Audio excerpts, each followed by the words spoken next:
Happy Sunday! Kung makikita nyo, ako ay posturang-postura ngayon. Alam nyo ba kung bakit? Kasi may lunch date kami ng kaibigan ko. Nag-aya kasi siya. Sabi niya kain daw kami, na-miss na niya ako. Ang tagal na kasi naming hindi nagkikita. Simula dumating yung mga nanay ko dito. Yun. Hindi kami may lagi nagkikita. Hindi katulad dati. Lagi kami nagkikita, nagtitext. Nung ako'y nagkaroon ng bisita, medyo naglaylo ako sa paglalayas. Kaya ayan, guys, samahan niyo ako. O yan, okay na ba yung makeup ko dyan? Gusto niya raw kumain sa Hawaiian kasi na-miss na niya doon. Gusto niya daw kumain ng hot cake. Mas masarap pa yung hot cake sa atin. So ayan, at bago nga pala ako lumabas, tingin-tingin ulit tayo sa salamin kung okay ba ang ating forma at ating makeup. Okay na ba yan? Sa palagay nyo. So ayan, tara na, let's go! Alin kayang gamitin ko, ito o iyon? Ito na lang, nasa unahan mahirap kasing maglipat.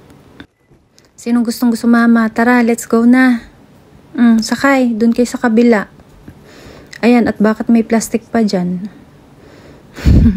Anong gagawin dyan sa plastic? Sino naglagay dyan? Basura? Basura yata yung plastic.